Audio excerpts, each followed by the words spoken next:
दोस्तों, क्या आप जानते हैं कि हर रोज जब हम सुबह उठते हैं तो हमारा जो ब्रेन है, ये ब्रेन आप देख सकते हैं। ये जो ब्रेन है, ये हमारा ब्रेन ऑलरेडी प्रोग्राम हो चुका होता है।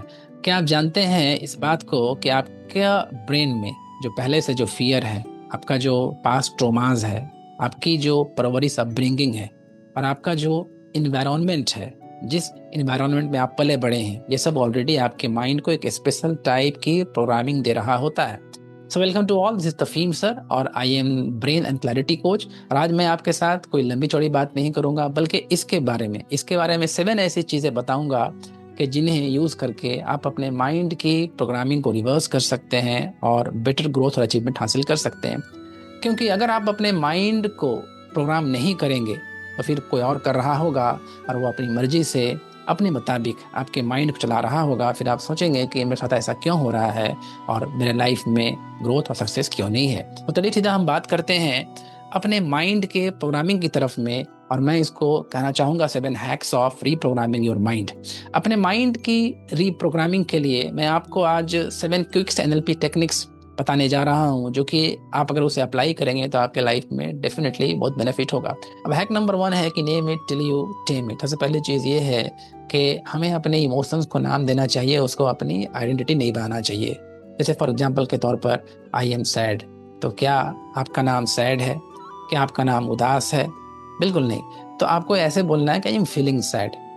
क्योंकि जब आप अपने इमोशंस को अपने आइडेंटिटी से अलग करते हो तो ब्रेन को समझ में आता है कि किस चीज़ को हमें इस पर्सन से दूर करना है और किस चीज़ को इस पर्सन के लाइफ में बनाए रखना है। तो सबसे बड़ी गलती जो हम खुद के साथ करते हैं वो ये करते हैं कि हम अपनी इंटरनल लैंग्वेज में अपनी फीलिंग्स को अपनी आइडेंटिटी बना देते हैं, राइट। तो आज का पहला हैक ये है कि जो भी इमोशंस आप फील करते हैं उस इमोशंस को नाम देना है, लेबल देना है और उसको आइडेंटिफाई करना है, और आपका माइंड फिर ऑटोमेटिकली आपके आइडेंटिटी को उससे दूर कर देगा। चलिए बात करते हैं हैक नंबर 2 पर। हैक नंबर 2 है कि आई कांट को हाउ कैन आई में बदलना है। ये बहुत ही सिंपल है, पर इसको आपको हर एरिया में अप्लाई करना है, राइट। कि आई कांट डू दिस को आपको रिफ्रेम कर देना है कि how actually I can make this happen. ये बात आपको ध्यान रखना है कि बहुत सारे लोग, खास करके जो भी लोग आज दुनिया में स्टक होते हैं, फंसे हुए होते हैं, तो इनके लिए ये है कि कभी भी आप इस थिंग्स पर फोकस ना करें कि प्रॉब्लम क्या है, दैट मीन्स कि इस काम को करने में क्या दिक्कत आ रहा है, बल्कि फोकस करें कि इस काम को हम कैसे कर सकते हैं, राइट। बस एक छोटा सा चेंज करना है आपको, लेकिन इसके अंदर बहुत ही आपको बड़ा रिजल्ट मिलेगा। ट्राई करना जरूरी है, क्योंकि आपका माइंड उन इंस्ट्रक्शन को फॉलो करता है जो आप उसको मशीन की तरह उसमें डालते हो, फीड करते हो, राइट। अगर आप उसमें बाहर से फीड नहीं कर रहे हैं तो फिर क्या होगा कि कोई और फीड करेगा जो कि राइट वे में फीड हो जाएगा। और बाहर के साथ साथ आपको क्या करना है कि अंदर से भी उसको फीड करना है, अपने आप को चेंज करना है, आपको अपने इनर वर्ल्ड को ऐसा बनाना है ताकि आप लगे कि आप उस काम को करने के लायक हैं। क्योंकि आपको ध्यान रखना है कि आपका जो साइकोलॉजी है वो फिजियोलॉजी पर डिपेंड करता है, और आपकी अच्छी फिजियोलॉजी अगर होगी तो आपकी साइकोलॉजी को मूव करेगा। हैक नंबर 3 है कि कॉन्फिडेंस को बॉडी से ट्रिगर करें, और एक बहुत इंपॉर्टेंट है, इसको एथलीट, क्रिकेटर्स और टॉप परफॉर्मर्स लगाते हैं। डेफिनेटली कॉन्फिडेंस अगर लो हो जाता है तो हमें क्या करना चाहिए, ठीक है। और बहुत सारे लोग ऐसा करते हैं कि मैं कुछ भी करने जाता हूं तो मेरे सामने फेल्योर आ जाता है। कॉन्फिडेंस आपका वेट नहीं करेगा, ध्यान रखिएगा कि आपको इसको ट्रिगर करना होगा। और आपको कैसे इसको ट्रिगर करना है, तो पहला स्टेप है कि अपने सोल्जर्स को स्ट्रेट कीजिए, स्पाइन को सीधा कीजिए। देन आपको क्या करना है कि नेगेटिव हार्मोन्स को हटाना है। जैसे आप स्पाइन को सीधा करते हैं तो नेगेटिव हार्मोन्स हट जाता है। ध्यान रखिएगा, जब आपका स्पाइन ऐसे झुका हुआ रहेगा तो नेगेटिव हार्मोन रिलीज होता है। तो नेगेटिव हार्मोन को अगर आपको अवॉइड करना तो पहले स्पाइन को स्ट्रेट कीजिए, ठीक है। तो सबसे पहला काम क्या है, आपको अपनी बॉडी को सीधा कर लेना है, स्ट्रेट करना है, ऊपर रखना है। आपका जो आईज है वो एज ए विजनरी ऊपर की ओर हो। उसके बाद अपने माइंड में कोई अच्छी चीज आपको याद करना है, ठीक है। मैं इसको बहुत ट्राई करता हूँ और ये बहुत बेनिफिशियल है, और हमारे मेंटर्स भी इसको ट्राई करते हैं जब भी कॉन्फिडेंस लो होता है तब। तो कॉन्फिडेंस लो कैसे होता है, आपका फिजियोलॉजी डाउन हो जाएगा। तो फिजियोलॉजी को पहले ठीक करना है, बॉडी को स्ट्रेट करना है, स्पाइन को सीधा करना है, और आपका विजन ऊपर की ओर होना चाहिए। जब आप इस स्टेज में आ जाए तो आपको फिर क्या करना है कि लाइफ के उस मोमेंट को याद करना है कि जिस मोमेंट में आप कॉन्फिडेंस फील किए थे, उस मोमेंट को डीपली आपको फील करना है, अपने पास्ट वाले स्टेज को। अब जब आप उसको फील करेंगे तो उस मोमेंट में आपको देखना है जो आप कुछ देख रहे थे, आपको सुनना है जो कुछ आप उस मोमेंट में सुन रहे थे, फील कीजिए जो कुछ आप फील कर रहे थे, सूंघिए जो कुछ आप सूंघ रहे थे, टेस्ट कीजिए जो कुछ भी आप टेस्ट कर रहे थे। देन जब आपका जब वो वाला सिचुएशन, वो वाला कॉन्फिडेंस जब पीक पर आ जाए, तो आपको क्या करना है कि एक एंकरिंग करना है, खट से ऐसे हाथ में मारना है, ताकि आप अपने प्रेजेंट स्टेट में आ जाइए। इसको कहते हैं एंकरिंग करना, राइट। और ये बहुत हेल्पफुल होता है कॉन्फिडेंस को बिल्ड करने के लिए। अब इस चीज़ को आपको 5 से 7 बार रिपीट करना है, 5 से 7 डिफरेंट इवेंट पर इसको ट्राई कीजिए। जैसे ही आप डाउन फील करें तो आपको ये चीज़ रिपीट करना है, आपको डेफिनेटली बहुत फायदा होगा। हैक नंबर 4 है एक्चुअली रीफ्रेमिंग। ये बहुत पावरफुल है। दैट मीन्स रीफ्रेमिंग है क्या ना, कि हम हमेशा चीज़ों को नेगेटिव वे से लेते हैं। तो अगर आपको अपने माइंड को रिप्रोग्राम करना है फॉर ग्रेटर अचीवमेंट, तो आपको हर चीज़ को रीफ्रेमिंग करना होगा। जैसे कि लाइफ में जब भी हमें परेशानी आता है तो वाई मी हम कहते हैं कि मेरे साथ ऐसा क्यों हो रहा है। पर ध्यान रखिएगा कि आसानी परमानेंट, कोई भी तकलीफ परमानेंट नहीं होता है। हर आसानी के साथ, हर मुश्किल के साथ आपको आसानी मिलना है। Getting my point? तो जब भी आपके लाइफ में कुछ टफ मोमेंट आ जाए, डिफिकल्ट सिचुएशन आ जाए, तो ये मेरे साथ ऐसा क्यों हो रहा है, इसके बजाय आपको ये सोचना है कि मैं ऐसा क्या चीज़ करूं कि ये चीज़ मेरे लाइफ से दूर हो जाए, और नेक्स्ट टाइम हमको ऐसा क्या करना चाहिए कि हम इस चीज़ को लाइफ में दोबारा रिपीट नहीं करें। तो इस तरह से रिफ्रेम अगर करेंगे तो आपको क्या होगा कि आपका माइंड राइट प्रॉब्लम पर फोकस करेगा, और राइट प्रॉब्लम पर फोकस करने के बाद उसको आपके लाइफ से दूर करेगा।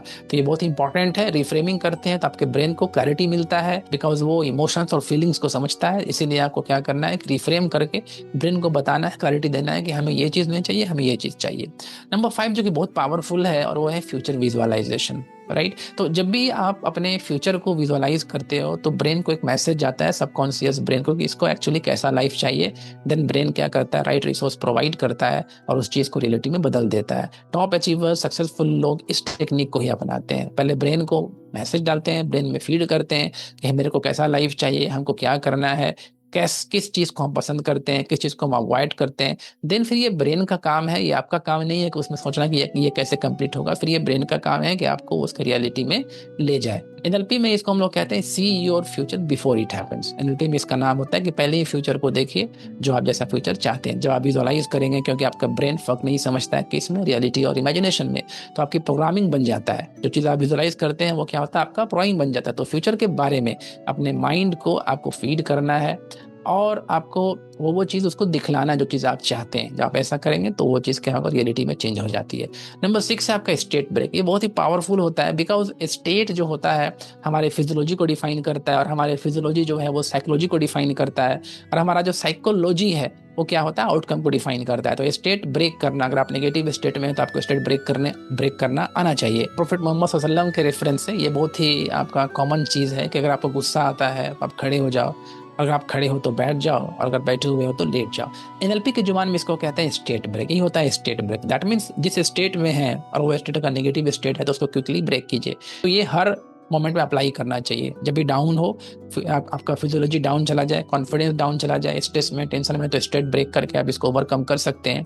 और जब आप ऐसा बार बार करेंगे तो फिर क्या होता है, आपका ब्रेन इसको एज ए ट्रिगर समझ लेगा कि जब भी नेगेटिव स्टेट में जाएगा तो फिर आपको रिमाइंड करेगा स्टेट को ब्रेक करने के लिए। छोटा सा स्मॉल एक्टिविटी है जिससे आप अपने स्टेट को ब्रेक कर सकते हैं। ताली बजा सकते हैं, बाहर निकल सकते हैं, दोस्तों के साथ आप बात कर सकते हैं, फ़ोन कॉल कर सकते हैं, कुछ नहीं तो आप गहरी सांस ले सकते हैं, राइट। क्योंकि आप उस वाक्य में फंसे हुए होते हैं जब आप किसी पर्टिकुलर नेगेटिव स्टेट में होते हैं जो एक्चुअली पास्ट बन चुका है, तो उसमें आपको पड़े रहने से कोई आपको बेनिफिट है नहीं। नाउ लास्ट हैक, और हैक नंबर 7 है कि परफेक्शन को छोड़ो, कंसिस्टेंसी को पकड़ो, राइट। हमें कभी भी परफेक्शन की तरफ ध्यान नहीं देना चाहिए, बिकॉज जो भी चीज़ बना है वो कंसिस्टेंसी से बना है। Keep in mind that. तो हमेशा कंसिस्टेंसी पर ध्यान दें, और अगर आप डेली 1% अपने आप को इंप्रूवमेंट करते हैं तो at the end of year आप 36 टाइम्स बेटर हो जाते हैं अपने प्रीवियस वाले स्टेज से, राइट। तो कंसिस्टेंसी ही से ट्रांसफॉर्मेशन होता है। तो परफॉर्मेंस पर फोकस ना करके आपने कंसिस्टेंसी पर फोकस करना है, राइट। Getting my point? और याद रखिएगा कि जिंदगी जीने से जीती जाती है। उम्मीद है कि आप इस बात को अच्छी तरह से समझ चुके होंगे, और आप अपनी जिंदगी जो है, नेक्स्ट जो फ्यूचर है उसका आप अच्छा करेंगे by using this technique. And keep in mind that कि आपका जो ब्रेन है, आपका जो माइंड है, वो अपनी समझ के मुताबिक आपकी बेहतरीन मैनेजमेंट करता है। और अगर उसकी समझ आपके पास्ट एक्सपीरियंस के बेसिस पर खराब है तो आपकी ज़िंदगी भी हमेशा खराब रहेगी। इसलिए आपको क्या करना है कि टेक्निक्स को अप्लाई करके अपने लाइफ को आपको चेंज करना है, और अपने ब्रेन को आपको प्रोग्राम करना है for super success, for better life, right.